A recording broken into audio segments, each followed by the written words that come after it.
Donc, Alexandre Mathieu qui va s'asseoir dans les estrades, pas trop loin pour regarder ce combat-là, parce qu'il va affronter le gagnant de celui-ci demain en finale. Donc, David Sauveur dans le coin rouge de Boxe Montréal contre Kevin Beauséjour dans le coin bleu de Nest-Martial. Deux clubs de la région de Montréal. On parlait dans le combat précédent de Carl Deloy, qui est un boxeur qui a des longs bras, une longue portée, mais qui n'utilise pas beaucoup. On va voir justement si David est capable de l'utiliser, parce qu'il l'utilise bien, mais des fois, il l'oublie.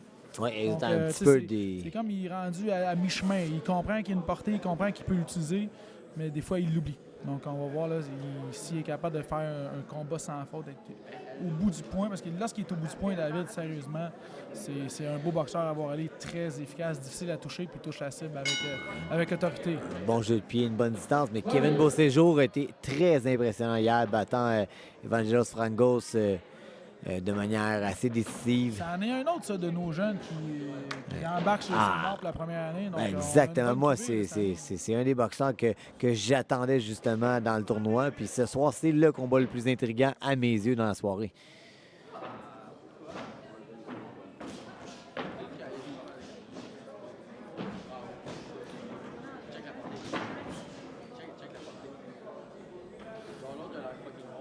Beauséjour, t'en parlais, je l'ai vu dans le gymnase, ça fait plusieurs années, ça fait des années, pas beaucoup d'expérience en combat, mais ça fait des années qu'il est dans le gymnase de ring, dans le gymnase de boxe. Plusieurs rondes plusieurs rondes sur le ring, il n'y a pas juste des combats de boxe. Il y a énormément de sparring de fait. Donc, vraiment, je l'ai vu travailler avec des professionnels, puis j'aime bien s'en tirer. C'est un beau boxeur à voir. Il est allé surveiller les gants dorés, n'avait pas été impressionné justement par les champions, les boxeurs présents. Arrivé ici avec une attitude de gagnant, donc et déjà, c'est un combat serré. Les deux boxeurs, je cherche cette distance-là.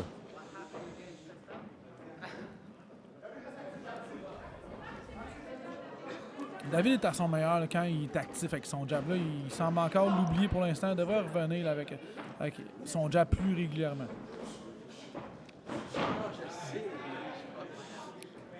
Justement, du côté de David, touche beaucoup avec la main droite ensuite, mais un léger manque d'impact. Donc, les boxeurs ne respectent pas nécessairement sa main arrière. Mais présentement, David, ce qui fait que son direct, c'est qu'il n'allonge pas suffisamment. On voit que, son reach, il pourrait aller chercher 2-3 pouces de plus à chacune de ses droites. Il ne fait pas dire qu'il retient sa main droite pour le moment. Beauséjour, je sais qu'il a une bonne force de frappe. Oui, vraiment, moi aussi, il m'a surpris. Il l'a senti aussi en début de combat, puis il se retient un petit peu pour éviter de tomber dans un piège. Oui, puis de recevoir la gauche parce que Beauséjour qui tourne gaucher-droitier. Belle explosion des deux mains, là, uppercut, crochet. Oui.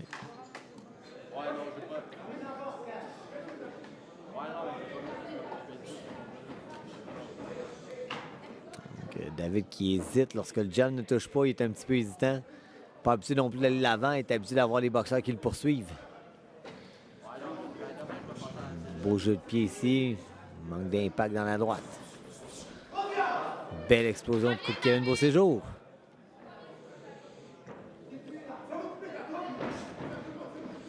David un peu trop passif, poursuit son adversaire, le suit au lieu de justement couper le ring. Choisir où son adversaire va aller. Beau changement de position ici, gaucher-droitier encore une fois pour Beauséjour.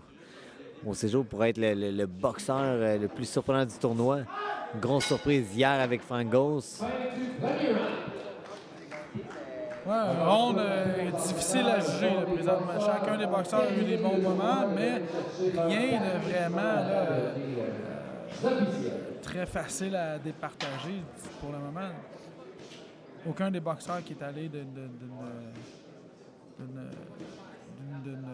d'une attaque explosive qui a vraiment marqué 2-3 coups sur le même échange. 4-1 après le premier round en faveur de Beauséjour dans le coin bleu.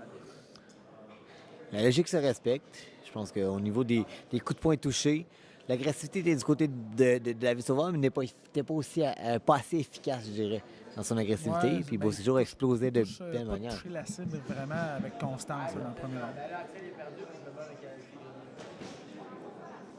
Donc là, si Sauveur était craintif moindrement ou qu'il était patient dans le premier round, il n'y a plus de chance. On ne peut plus laisser après avoir laissé aller un round, on n'a pas de temps, on ne peut pas laisser aller un deuxième parce qu'on a juste 3 rounds à faire. Donc, dans ce round-là, David Sauveur, dans le coin rouge, devra vraiment s'adapter et mettre peut-être un petit peu plus de pression tout en restant au bout du point sans trop tomber vers l'avant.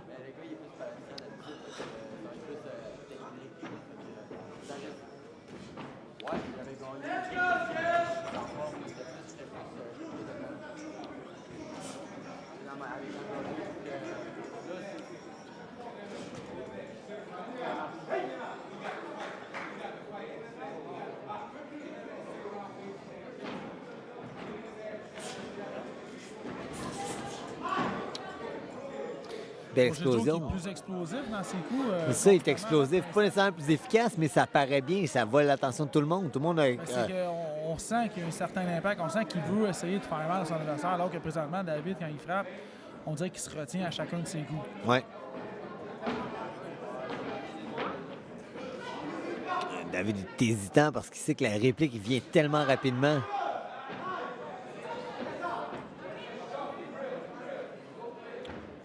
L'énergie dans les coins aussi, les entraîneurs discutent. Tu sais, c'est une belle explosion, pas nécessairement qui est efficace, mais ça attire notre attention. Le crochet de gauche à la fin de l'attaque, encore une fois. Donc, Beauséjour est efficace dans ses attaques. Ouais, puis change régulièrement de position, se déplace très bien. Présentement, ça embête David. Ouais, les jeux de pied, la distance. On parlait un peu plus tôt des gens, des boxeurs qui s'accrochaient beaucoup, mais là, c'est ce qu'on voit, c'est l'opposé. Des boxeurs qui utilisent complètement le ring, la distance. On n'a pas vu beaucoup de fautes. En fait, on n'a quasiment vu aucune faute à date. Oui. Peu d'accrochage. Oui, techniquement, les deux. Impeccable. Oui.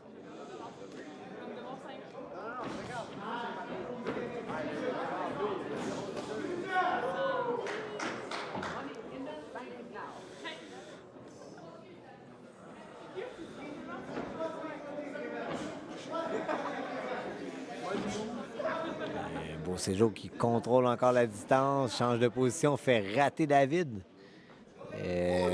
Pour l'accès de Mathieu, ça doit être un peu dérangeant, un boxeur comme lui qui change gaucher-droitier, mais beaucoup plus rapide, plus explosif pour la division. Belle droite par-dessus. David qui fait signe, non, ça ne va pas déranger, mais ça l'a touché, les juges l'ont vu. Oui. Beauséjour qui s'en va lentement vers la fin du deuxième round avec le round dans la poche aussi, ce deuxième round-là. David qui n'a pas nécessairement fait mieux qu'au premier round, pas été plus offensif, pas été plus puissant, plus hargneux. Non, ça reste qu'à la boxe, on veut voir quand même si on est un boxeur athlétique ou pas, on veut voir une certaine hargne, on veut voir une certaine volonté de vaincre. Oui, mais on cherche la distance, on cherche la cible. Ça manque de ce côté-là. Fin du deuxième round. Très beau combat entre nos deux boxeurs.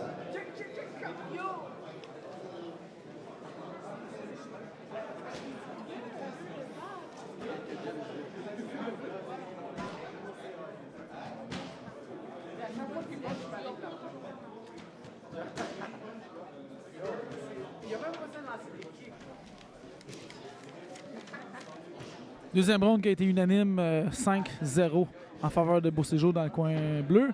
Donc, le combat lui appartient. Il suffit qu'il fasse encore la même chose, qu'il se sauve avec le troisième round sans prendre trop de risques.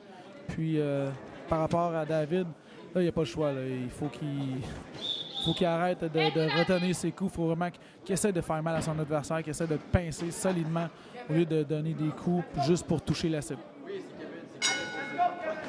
Troisième et dernier round.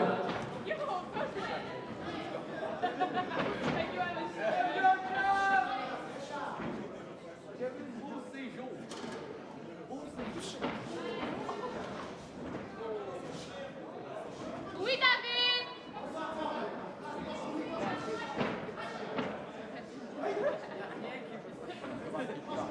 David qui commence le round avec une certaine pression, plus agressif.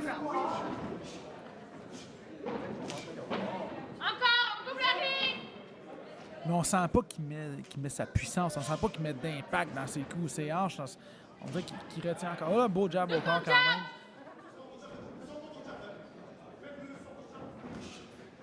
encore la main droite, on a vu très peu d'impact, aucune puissance dans son coup.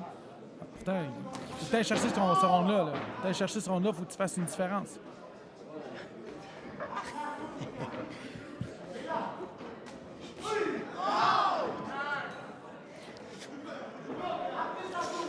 Donc, Sauveur qui continue à se contente simplement d'essayer de toucher la cible. Sans pas. C'est sûr qu'il veut faire mal à son adversaire, mais on dit qu'il n'est pas capable d'aller chercher la puissance nécessaire. Un beau séjour, mais un peu d'arrogance, par exemple, là, présentement. C'est On quelque ne chose. sent pas nécessairement qu'il met un whip avec ses hanches à chacune de ses attaques. Comme là, sa main droite. Oui, très, oui, exactement. Le coup de vers le bas, encore une fois. David est un bon boxeur, de belles techniques, mais lorsque les adversaires ne viennent pas à lui, il cherche un petit peu plus la distance, un peu plus hésitant. Souvent, les boxeurs vont rentrer dans ses coups de poing, donc on va se faire plus respecter. Mais là, du côté de Beauséjour, on garde la distance, on contrôle de loin. On s'est déplacé pendant 2 rondes, on fait rater. Là, dans ce round-là, je parlais un petit peu plus de David parce que je m'étais concentré sur lui. Je me demandais est-ce qu'il était capable, dans ce 3e round-là, de mettre un peu plus de pression, de sentir que c'était le cas de nous montrer qu'il était hargneux, qu'il voulait aller chercher le combat. Mais Beauséjour qui fait juste se défendre dans ce round-là. Il ne dépense pas d'énergie.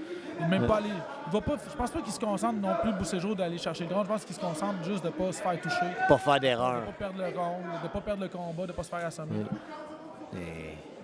Écoute, David, encore là, on parle tout le temps. Il est allé au corps, c'est ce que j'allais dire. Des fois, il a frappé le corps. La tête bouge, le corps ne bouge pas aussi vite. Donc, c'est des petits détails, des petits ajustements qu'on peut faire. Et David l'a fait là, mais a payé le prix parce que la contre-attaque de Kevin Beauséjour est tellement rapide. C'est un athlète vraiment surprenant.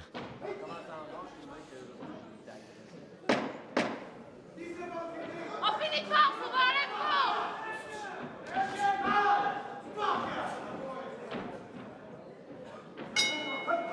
Et c'est tout pour ce combat. Ce que j'essaie de dire dans le point de David, c'est que souvent quand on fait des attaques, on veut changer le rythme des coups. Il y a des coups qui vont être plus puissants, d'autres qui vont être plus rapides. Mais on dirait que chacun de ces coups a la même intensité du début à la fin. Puis l'intensité, c'est comme une intensité moyenne. Donc il ne semble pas sortir des coups des fois plus puissants que d'autres. Ouais, ils ont l'explosion, la hargne dans le coup de poing, absolument. On l'a pas vu.